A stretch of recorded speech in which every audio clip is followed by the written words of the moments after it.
All right. Good.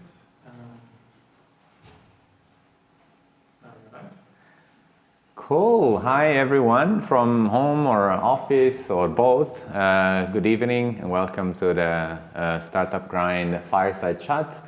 It's been a while, and we are today in a very beautiful space with a really special guest, and we will explore the next hour or so beautiful stories, inspiring for most of us, I'm sure. Welcome to the Startup Grind. For those of you who have never been with us before, we are a network, international network of people that support entrepreneurship, and we want to make it possible to inspire, connect, and educate whoever has a passion and interest in entrepreneurship. Today we are at the LadyBoss, the co-working space in Zurich West, with the founder of the co-working space, Angelyne Larcher.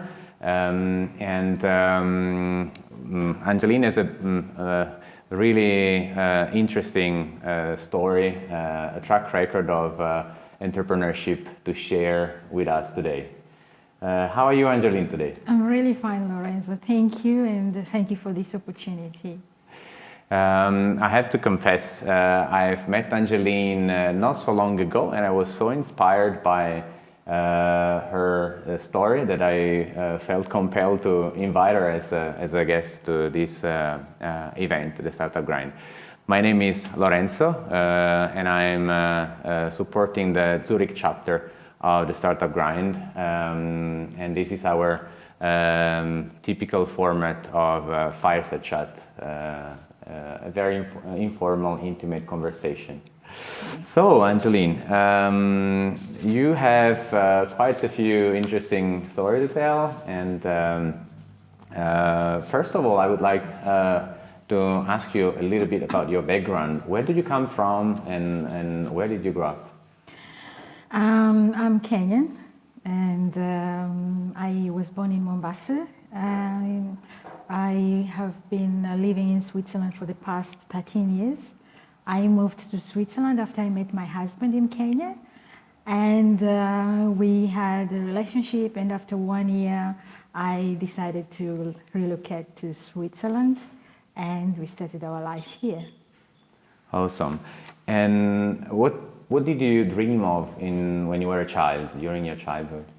Actually, as a child, I was just always, my ambition was to be a lawyer.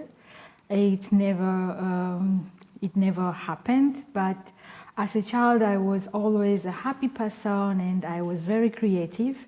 I'm a very creative person.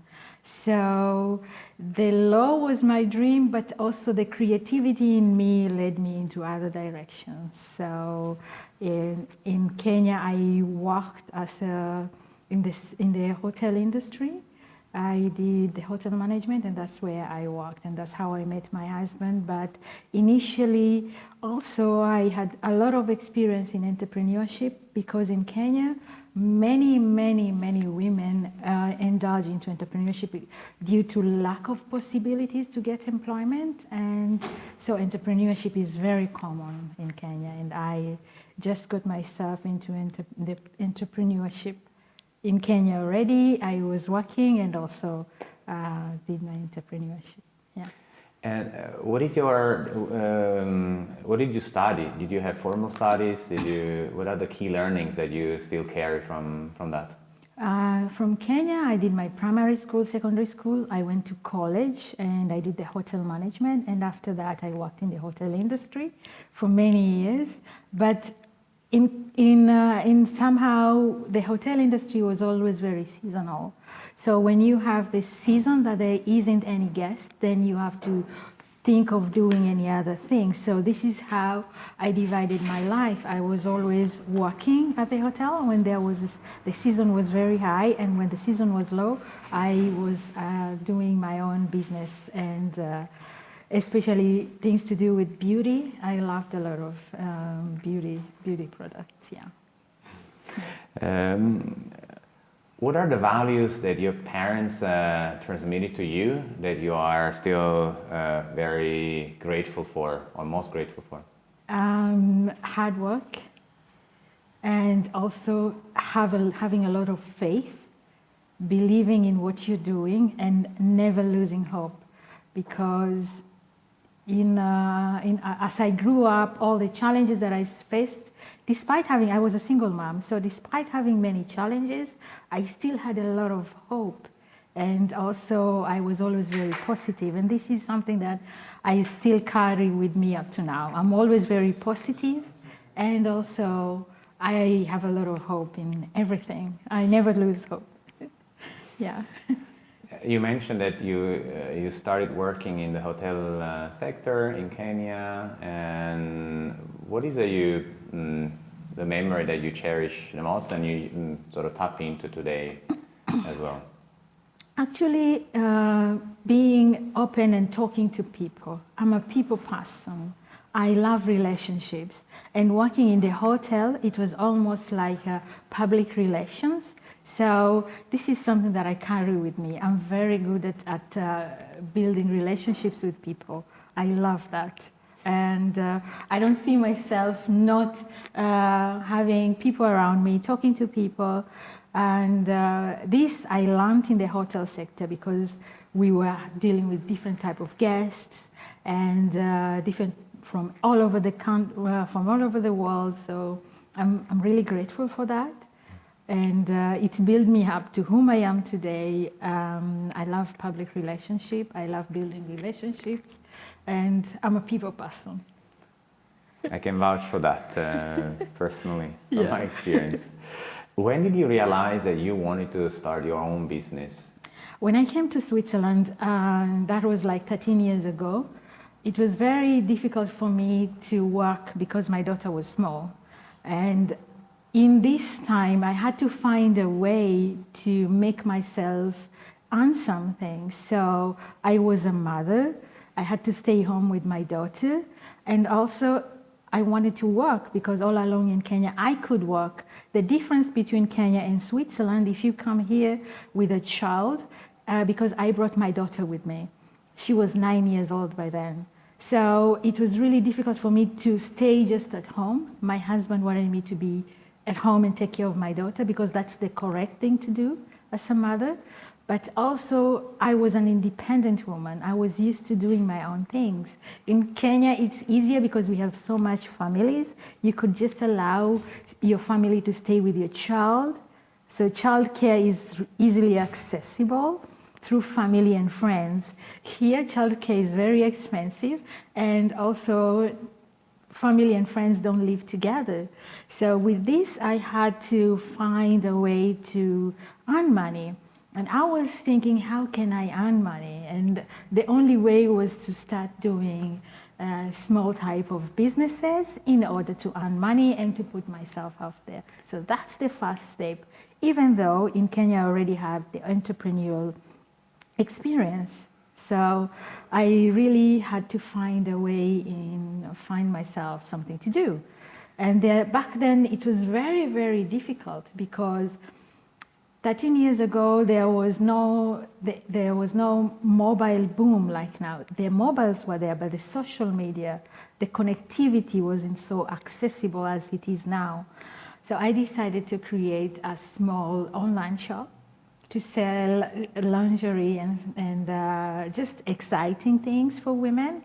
And in this direction, I was not able to find publicity for my small online shop. And this triggered me into creating an online magazine or something that could give publicity to small entrepreneurs like myself. So this is the reason why I actually did not even know that I would have the possibility to create a bigger community. It just happened. So with my online shop, it was very difficult to find accessible to visibility, publicity, and when you go to Facebook, it was very censored. And I was selling bedroom boutique stuff, lingerie for women, which somehow Facebook thought it was violating their policies. So how else could I do it? So I started to write a blog and the challenges that are facing small entrepreneurs like myself. And this is how I went into entrepreneurship, and it grew from there. Just for the record, how was the online store called? Bedroom Sugar. Bedroom Sugar. Yeah. We used to sell different type of accessories, bedroom accessories that are really classy and beautiful. And then at that point, you realized that there was a problem that you were facing about how to promote the business. Mm-hmm. And that problem was to give visibility to to a business like the one you had. And at that point, you started. How did you approach that? What did you come up with? I went on Facebook, so I was always online. I used Google a lot, so I went. I used to have time also staying at home. And when my daughter was in school, I used a lot of Google to check challenges that are facing other entrepreneurs, and also get to know where could I go and how could I get my business out there. And there was another platform that I used to follow a lot called Entrepreneur, and I just happened to see this online, entrepreneur.com. I think everybody knows that. So through this, I got inspired and I said, okay, I'm going to try and create something smaller like this. So this is how I created this community. And to my surprise, I wasn't the only one that was facing this challenge of getting visibility as a small business owner. And I took it from there. I contacted small business owners, especially on Facebook, and just asked them, I'm an entrepreneur myself, and I'm trying to create this platform that could give entrepreneurs visibility. Would you like me to offer you an interview? And this platform, what was the name of it? The Swiss Entrepreneurs Magazine. So I started it as an online blog. Then I started it then it went into an online magazine, and from the online magazine, it also developed into print, and from there everything followed. How did you reach your potential customers when you started from reaching my potential customer was mainly Facebook, Instagram. Back then, Instagram wasn't so popular in Switzerland. It wasn't that popular. So this is how I just researched and get into contact, and community went into events, and one person to another in person introductions. Like another person introduces the other one, like they say, oh, there's this lady who is interviewing entrepreneurs, would you like? And everybody just connected to each other, and that's how it went. And when you talk to these prospective customers of yours, how did you realize, how did you gauge that they had a problem and that you were offering the right solution? And I always ask them, hey, what do you think? Do you also get visibility enough for your business because it's small? And most of them said to me, most of the platforms are looking at successful business owners. You need to have a track record of you've done something in order to be featured somewhere. So I felt it. It really touched me because I knew how it felt to be in that position. If you're starting, you're just starting, and there is no way people will expect you to be already successful in order to give you the platform. So everybody that I spoke with mostly had this problem because they were not there yet to get this visibility enough, because most of the platforms just wanted success. A track record. Not really success, but a track record that you have made something. Or they would tell you, it was a segment that they really liked. Like, you're a tech startup, you're offering a solution that is really unique or something. But we are all entrepreneurs, no matter what small business you do. We all are facing the same challenges. We all want to be successful with our businesses, no matter how small or big you are. You're just facing the same things, just in a different level. So I really thought this is a problem, and they all said, yeah, it's a problem. Yeah. How did you involve them in defining the features and the service that you then go and offer? Actually, I received a lot of feedback, and it was a learning process. I was doing everything on my own, so it was really a learning process. And everybody just gave me their feedback. Oh, Angelyne, we think this is good. Oh, Angelyne, I think you should integrate this. And I learned a lot. It was just, I was open to learning. Everybody who gave me their feedback, I got used to that. I used it as a lesson, and tried to really become better. When did you start the magazine? In 2017. I started the magazine in 2017. I started the print magazine. We started the online blog in 2016. Yeah. And what was your vision behind that? Where were you trying to go with?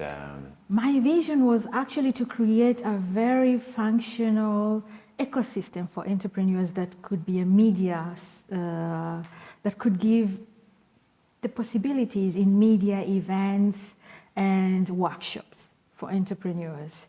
So, but I was lucky. I really got a lot of support. I was really lucky, I would say. From the ecosystem, I got a lot of support. I was very surprised, actually. Sometimes I wouldn't even expect this type of support, but I got the support, and this is why I was able to organize events, organize workshops, and they really did well. Yeah. When is it you realized that you were onto something with potential and you were ready to ride it? Because of the support that I got, and also everybody that I approached was so appreciative of what I was doing. Even people that I didn't think. Because as they began, it was really like everybody, the entrepreneur ecosystem. And then I went into now talking to a few CEOs and people in government offices. And this was really appreciated. So it gave me the morale, and I realized, oh, there is something nice that I'm doing here because people are appreciating this. So this is what really... Do you remember your first paying client and how you felt? My first paying client was in Bedroom Sugar, so I felt so nice. But then the reason why I had to stop doing Bedroom Sugar, the online business, was because I was already involved in the magazine. And the online shop, together with the magazine, they kind of clashed. So I had to really now focus on the magazine only, and say I had to take a break from Bedroom Sugar, but it was really a nice experience. And back then, that was in 2012 when I created Bedroom Sugar. It was really, people were not talking so much about these bedroom accessories and stuff. It was really, right now I see it on Instagram and everywhere, people are becoming more open. So I decided maybe it would have an influence, or people would have another perspective about the magazine. It could cause some contradicting mind or thinking about. So that's why I had to start. And looking back, how do you look at this call, at this decision of stopping one business and focusing on the magazine? Yes, I had to, because I was always working mostly on my own. It was a lot of work. Having a magazine is a lot of work. I couldn't have the capacity, first of all. I wouldn't have done it. So I decided, okay, maybe in the future, when everything goes well, when the magazine is very successful, I would really come back to Bedroom Sugar. But looking back, I really appreciate the opportunity that the magazine opened for me. It opened a lot of possibilities. I had a lot of lessons. I got to know the ecosystem of the entrepreneur ecosystem. I learned so much, especially talking to different entrepreneurs and listening to their experiences. That is really, I don't regret. So I think the magazine was very good because it really taught me. It was a learning platform for me. I can see, and I think everybody, even from home, can see the passion that you put in describing those times. Yeah. What is the achievement that in that time that means the most to you? The achievement that means the most to me with the magazine up to now is the experience and the learning, the lessons. I had many lessons. Some very good, some very scary, but everything really, it made me a better entrepreneur, a better businesswoman. So the value that I came out of it is the lessons and the experience. Yeah. And what's been the toughest challenge that you faced, and how did you get over it? The toughest challenge that I faced was actually how to scale up my business. When the magazine was doing very well, yes, but also people were starting to become more digital. So with the magazine, it's there, and the main revenue stream of a magazine is advertising. That's the main revenue stream, and not sales. So there are so many options out there, especially digital. So to get a paying client that could give you, like you have clients that would put their advertisements on your magazine all the time, it was really a challenge. And then also my clientele were entrepreneurs, startups. Most of them are saving money. They're people who are saving money. They don't have money to really advertise and things. Even if they have, it's not so much. My clientele were entrepreneurs. So it was really a challenge on how to monetize. Monetization of the platform was really a challenge. And overcoming it was really, I had just to work with what I had. Yeah, that was the challenge. Looking back, what is the failure in business that was most painful for you? Because we know that in entrepreneurship, it's more about struggle and failure than success. Up to now, it's really, I still get the challenges. I face them every day. So it's a lot of challenges. It's always, you need to find your client. You need to satisfy your client. Sometimes I used to do an interview and somebody wasn't even happy. So how do I make them really happy and satisfied? So to satisfy your client is really hard, especially when it's something that is beyond your control. So it was really, that was the challenge, to satisfy the clients that I had. Here they are, I really want to support these clients, I want to give the best, but sometimes it just, it doesn't work. Where did you find the energy, the persistence to keep going even when things were tough? I breathe and live entrepreneurship. I love entrepreneurship. And this is what is really motivating me all the time. And I just love entrepreneurship.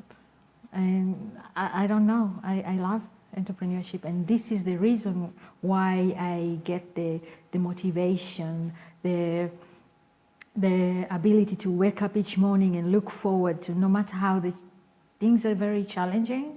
So it's that, yeah. What's the biggest lesson that you have learned through all these difficult and hard times that you still carry with you and you would like to share with our community? The biggest lesson is actually you really need to take your time and think through.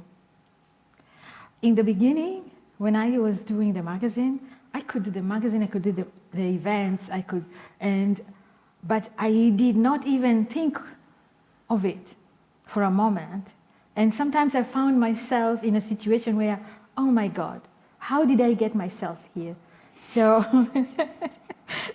so it's really important to think through. That's the lesson. Especially here in Switzerland, you have to really think through and thoroughly before really taking steps into business-wise. You have to really think through, yeah. We have a question. Oh, yes. From the online audience. Do you hear me? Oh, no, maybe I will repeat it. We have a question from the audience. Yes. Is related to the magazine and how you did, how was there a challenge related to Switzerland being primarily, or at least in your area, German speaking and a magazine being in English? Shall I repeat the question? No. The challenges that I faced, that the magazine was in English and not in German. Yes. Yeah. Yes, that was also a challenge because most in Switzerland it's a German-speaking. Especially the Zurich area is German-speaking, but the startup language is English. So this was it was easy for me to find people who are interested in the English language magazine, because most of the startups and entrepreneurs, most of them speak English. It was a challenge, yes, but then I really also was able to just explain, we just want to use the startup language, which is the English language. So it was a challenge, but not the biggest one. It wasn't the biggest one, not the biggest one, yeah. Do we have more questions? One more question for now, from actually someone joining from Africa, who's an African entrepreneur, and wondering what's the big differences that you have noticed between entrepreneurs, the actual entrepreneurs in Africa versus here in Switzerland? The rules. So being an African woman who has already done entrepreneurship in Africa, it's easier because we don't have so many strict rules into everything that you do. So Africa has their own, we used to have our own challenges, but you had a little bit more freedom because you could just go out, you don't need a lot of licenses, you could just go out and just start something without being questioned. But here in Switzerland, we have a lot of rules. You have to respect the rules. So it's really, that's the biggest challenge, the rules, yeah. Thank you. From a mindset perspective, from the entrepreneurs that you engaged with in Africa versus the community and the entrepreneurs you have interacted with here in Switzerland, the actual entrepreneurs themselves, do you see a difference in an approach in tackling problems or starting their companies? What's the differences that you've noticed in the mindset? Yeah, the mindset is very different. Because here I'm speaking about Switzerland, since it's the country that I live in. I don't know many other European countries, but here people are not really ready to just start something, In Africa, if somebody wants to start something, they go for it. And the women are so overwhelmingly, and they will go and do it. But here, everyone takes time, and this is because of the rules and the strictness. and also the organization. You just cannot start something. You need to get organized. You need to do a lot of planning. So the mindset here is different because everybody has to have a lot of planning into what they want to do. And in the beginning, I had the same mentality as the one that I came with from Africa, because I could do different things, and I wasn't so scared. I was just able to do that. But then later now, looking back, I have learned you need to plan. You need to think ahead. You need to get organized. So this is the difference.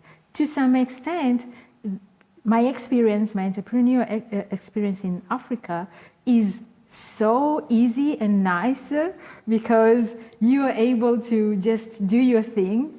And here it's also very nice because it's more organized and you have to plan. Otherwise, it doesn't work. It's not going to work for you very well. Yeah. Do you have a figure, a successful entrepreneur in mind that you look up to and take inspiration from? Yes, a lot. In Switzerland, there's a lady I really admire. I interviewed her personally, and I was really surprised. If you'll see her, you will think that she's not, but she's so relatable. Her name is Olga Feldmeyer, and she's a founder of Smart Valo, co-founder. I interviewed her. I learned a lot from her, and she's so relatable, so open, and I really, really admire her as a person, and also the achievements that she has. Yeah. And when you have gone through struggle and difficult times and failure, is there a quote or a book or some other source of motivation to keep you going? My Christian faith. I'm a Christian, and my faith is very strong. So, as a person, as a Christian, I rely so much on the Bible and the words and the quotes. And every time I really face a challenge, and I really have to just look into my Christian faith and just I find the answers there. So this is the biggest support that I have personally, emotionally. Even though as an entrepreneur, you really need to have a strong will, also mental strength. You have to have a very strong mental strength. Without that, with all the challenges that come left and right, it's really difficult. And this is how I also managed to relax and also face my challenges without having a breakdown. Yeah. And besides the inspiration that you take from religion, is there any value in particular that you sort of extract and bring into your idea of entrepreneurship? In regards to my faith, or in regards to something that you take from your faith and you imbue it in what you do? Because this is the way, the hope. As a Christian, you're being told you have to have hope. So the hope. Otherwise, this is why I still even have the working space open now, because I have hope. Things will change. So the hope, I cling to hope so much. And without the hope, I think hope is very, very important for somebody to have.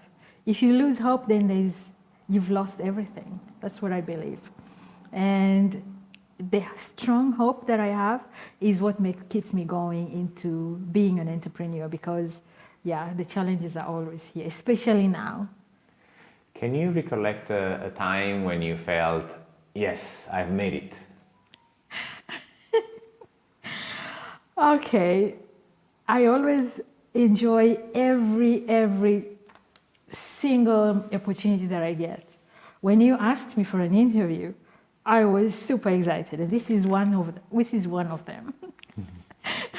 I celebrate everything because I hardly, as an entrepreneur, you deal with so many challenges. So all of them are achievements for me. Or anything positive, no matter what. Even if I have a new member signing in today, I'm just like, wow. So I celebrate all the small achievements that I have. Yeah. What piece of advice would you give to your younger self, if you could? If I could, Change my anything. younger self is, yeah, you just have to be who you want to be. I always try to just be who I am, and I am lucky that I have the opportunity also to be who I want to be, especially living in a country that gives a lot of freedom. I have the freedom to do, as long as I'm not breaking the law, I can make any decision, and I have the right to do that. Even if my husband doesn't like it, then I'm sorry, honey. Is he watching us? Maybe. But I make the decisions by myself. So I think this is also something that even when I was younger, I wanted to have the freedom and to just do whatever I want to do. And yeah, I think I always did that. And here I am. And talking about this country and advice, what would you advise to someone who wanted to start a business from scratch in Switzerland, based on your experience? To really look for support from the community and ecosystem. It's really difficult to do it on your own because it's everything takes a lot of, nothing is really easy. You have to really follow this right procedures, and without following the right procedures, you find yourself lost. So it's important that you be around the right people, you get advice from the right people, and you talk to the right people. That's very important. Very, very important. Without that, you really can find yourself lost very badly. Mm-hmm. I think we have another question from the public, Ron. Yes, following up on what you just expressed, how have you gone about finding that support, and more specifically, finding the right people to help you with your projects and with your business? So on the one hand, finding people to support and help. On the other hand, I think it goes into the direction of finding a co-founder, finding someone to actually work with you. Actually, it's asking. Never keep quiet. I always asked. Even if somebody doesn't respond, I did not take it personal. I moved to the next person. Ask. Do not, if you don't ask, nobody will know what you want.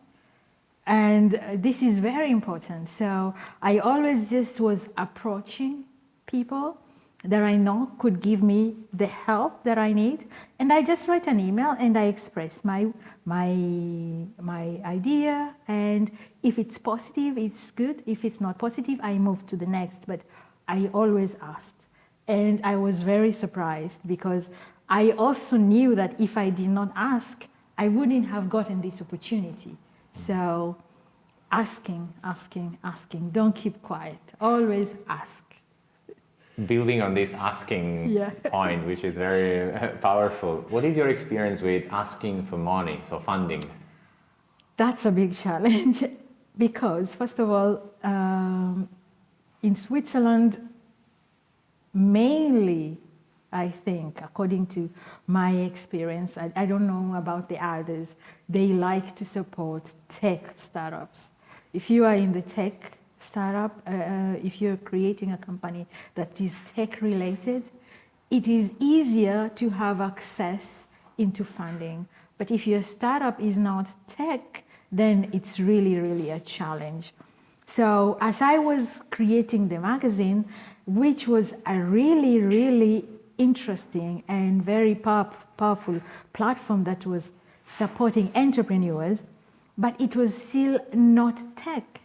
And also, even if I ask an investor, hey, I need to expand this platform, they're going to ask, they always want to know, how will I get my money back? And with statistics, they will tell you, as we know, magazines don't make money, and events and all this don't make money. So how can we get our money back? So this was the biggest challenge that I had, because my business was not tech related, and also because many people are focused on only actually just tech. If you're in the tech ecosystem, then if your startup is tech related, then maybe, yeah. But as a female founder also, there are so many challenges that many women face. I created also a platform, this LadyBoss magazine, and I used to do a lot of interviewing women, and all of them would tell you, we have good ideas, but we cannot realize our good ideas because we don't have the amount or the money, and getting access to funding is scary, it doesn't happen. So, yeah. Coming to the topic of women and finances, we heard that you are onto some new venture. Can you tell us a little bit about that? I'm the co-founder of Fair Money. Fair Money is a female empowerment platform that will support women, that will help women succeed financially. So it's a mobile banking app that will really focus on the challenges that women are facing, in short, yeah. Thank you. Yeah. What are the pains that you're trying to ease with this new venture? Actually, I would like to create a platform where all women can really their financial challenges can be addressed. And this is what we have created by building Fair Money. And at the moment we are in the beginning, and we are working with a very notable financial institution in Switzerland, and we are creating this product to just be able to support women and empower them financially. What will you do differently this time based on the experience that you have with your previous businesses? Yes, planning and thinking. This is what I'm learning different. I have learned a lot, and I have learned that you need to have the right people with you. If you don't have the right people, you are lost. You need to have the right people. You need to have good advice and the right people. So at the moment, I work with really good people who are able to support me, and I look for good advice. What qualities are you looking for in people you work with?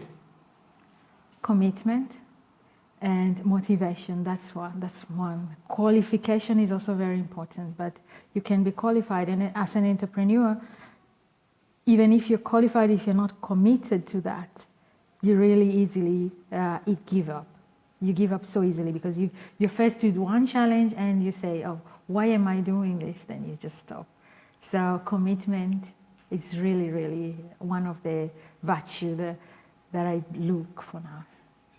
Often finding the right person, especially to work in such a tight work relationship as co-founding and early stage, it's very difficult to find those qualities. How do you assess whether someone that you are kind of hiring or starting a partnership with is the right person? My co-founder is really a young lady, and when I started Fair Money, I was looking for volunteers because it was in the beginning. I didn't know how I would pay people, how I would go on with that. So I started to just create a platform and say, I would like to work with volunteers, people who believe in this call. And she was there. So we've worked together for over 8 months, and she was a volunteer. So this was really something that gave me the morale, and I knew this young lady is committed, and I gave her the chance to be my co-founder. Yeah. And then one step back to the planning and the thinking that you mentioned you're going to put into this venture.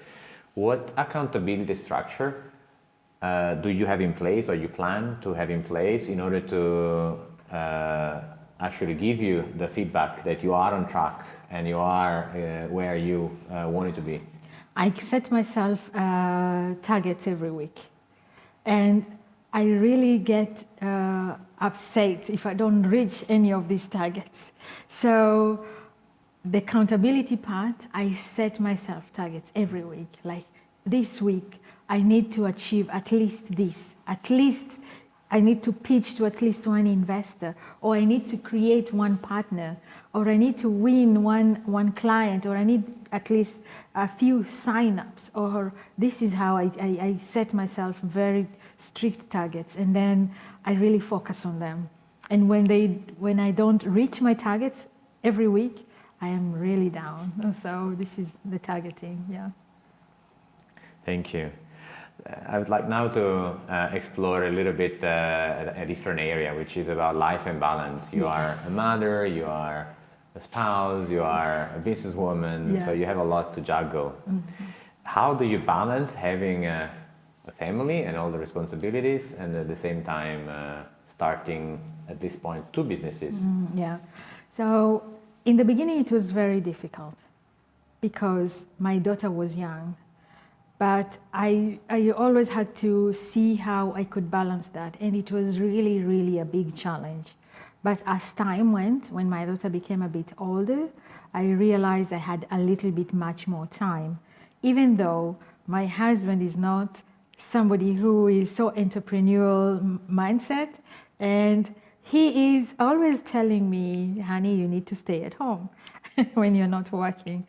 So I find life balance when I try to do what I can when I can, and when I can't do it, then I just say, okay, I cannot do it, yeah. And what do you do in your free time, if you have any? I love to read. I love to watch movies. I love to cook. I love to shop as well. Do you have a mentor or someone who has inspired you to do the right choices? I met a lot of different entrepreneurs as I was doing interviews. I learned a lot from their stories. I learned a lot from their experiences. And it is already enough mentorship. And also, I ask, if I have a question, I ask. I have a community of women who are around me. And one of the things that I'm really happy about is I have a few people in my corner that I can always just ask them. One of them is Katarina. So even if I don't have, or Maria, because I have already a community of women, so even if I am really challenged, I can just quickly talk to them and have different ideas coming left and right. So my mentors are my community of women. What is the biggest question that you have asked to any of your mentors that really had an impact on your life, which course to take? Sometimes how can I distinguish between friendship and business? What's the answer? Yeah, that was the question. Yeah, sometimes it's difficult because I have a lot of friends and I also do business. So sometimes I should also be able to have a line where I say this is business and this is friendship. So in this time, I always have to turn into somebody and ask, how can I really, without hurting feelings, for friendship, because you still want to have your friend. You don't want your friend to really think, oh, Angelyne is now greedy or something. No, but you also want your friend to realize you're doing business. So this is always sometimes a big challenge. Yeah. We're very far from that moment now. It's very far away in the future. But when you retire, what do you want to be remembered for? I love. I just want to be a good person, be a good human being, and support where I can, and be able to make an impact in one way or the other. Now you're building a new company. Yeah. What is that you want to introduce as culture, as values in this company, and how do you plan to do that? Wow, that's a that's a really good question. The culture is actually that us women can be able to achieve a lot. We should not be afraid, and we can always we can take the decisions and just face without having any fear. So this is something that I really want to introduce into my new company, because not only do we have the functionality of finance, we also have a community, and here we will be sharing with each other the valuable lessons, advice, and this is what I want to really put out there mostly. Yeah. Still about family and busy life. What is a tip that you would share with someone who's about to start the journey and is juggling also different hats as a family person, as a entrepreneur, and maybe more? Personally, when I came into Switzerland, it's different when you're a woman coming from another country. But if you're already here, you're born here, I think it's not so hard. But for a woman who is, or a man coming from another country and they start their life here, So I think the biggest challenge would always be, how do I find my way? How do I find my way into all this, the community that can give me the right information and the right people? So this is very challenging, because most people who come from other countries, like myself, when I came, I had a lot of struggle, because I was a mother and I'm trying to start a new life. I'm trying to adapt into the culture, to learn everything new. But I was also very committed, and I wanted this. I knew I can do better. I knew I could improve myself. I knew I could do something. So this is the will that I had, and this I did not look at anything else other than that. That was where my focus was. My mindset was, how can I become better? What can I do to change myself? What can I do to achieve what I want? So mostly the advice that I can give, especially to women or men who come from another country to start a new life here, is your mentality. If you have the right mentality, and if you follow the good channels and good people, doors will open for you. You mentioned self-development, growth, and learning. Yeah. Is there something that you feel you really mastered now, a skill, and you would be happy to pass on to others? Yeah. First of all, the being able to build good relationships. It's very important. Building relationship. And this is something that I really always have, and I love building relationships, and it's good to build good relationships. It's good to be open and talk to people and build relationships with everybody. You never know what will happen, so it's very important, and this is what I have mastered, and I think building the relationships that I built have really opened a lot of opportunities for me. Yeah. What do you think is the most unappreciated skill for an entrepreneur? Their guts. Their guts. Because if you're an entrepreneur in Switzerland, it takes guts. Yeah. So if you have the guts to do that, to become an entrepreneur, then I think people should really appreciate it, because if you fail, no one thinks of how much you have sacrificed. People are just seeing you as, oh, he failed or she failed, or she's not doing this very well.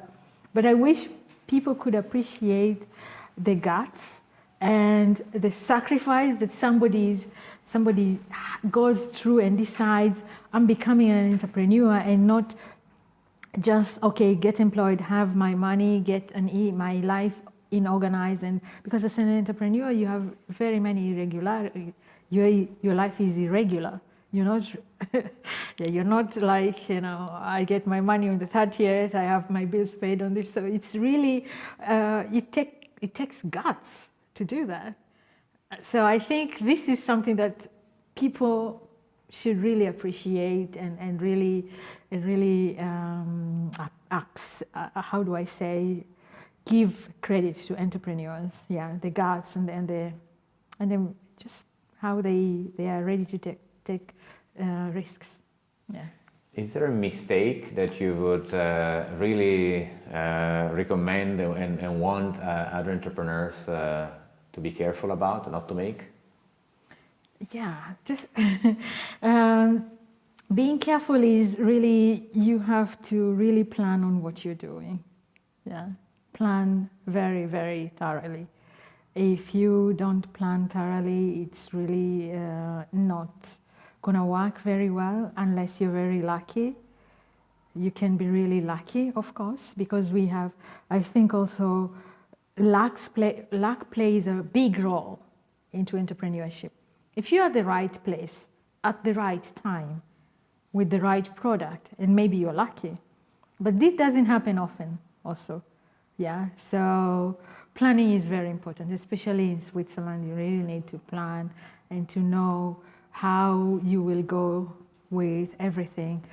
Everyone that you employ here costs money, and a lot of money. Everything that you do costs money.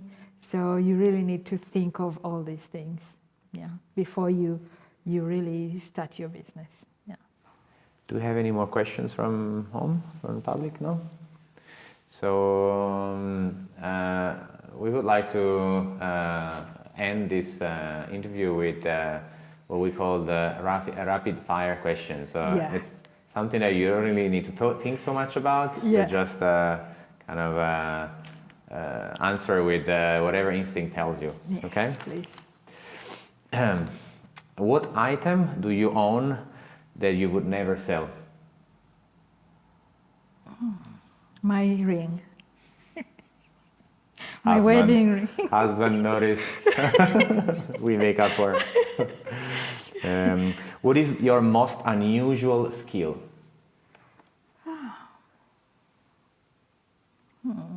My most unusual skill? Wow, maybe cooking.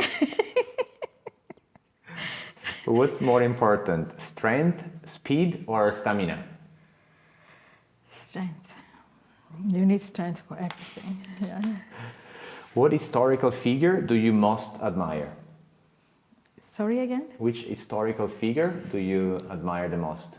Wow, that's a really good question. I admire, is she historical? I don't know, but I think Michelle Obama is an elegant, nice lady that I really admire. I think we can take that. What is your favorite season? Summer. I come from Kenya. When was the last time that you tried something new? Today. This? Yeah. Team or single founder? Team. Without a team, you cannot do anything. Cats or dogs? Now dogs. Beer or wine? None of those. Beer. Your favorite app? Instagram. Instagram. Instagram, yeah. One thing on your bucket list. Oh. Okay, one thing on my, I have a lot. But really one thing on my bucket list is to be able to just be successful in raising funds that we're beginning in November, and to be able to execute our business plan. If you could have the quality of an animal, what would you choose? A zebra. Zebra. Mm-hmm. What quality do you look in that? She's so beautiful and elegant, and she's so classy, I think. You never see her fighting or doing yeah. All right. Thank you very much, Angelyne. Yeah. It's been really touching, inspiring, and a personal pleasure to interview you. Yeah. And thank to all people from home and office and the startup community, the Startup Grind members and followers, and to the next time. Thank you. Thank you too so much for this opportunity.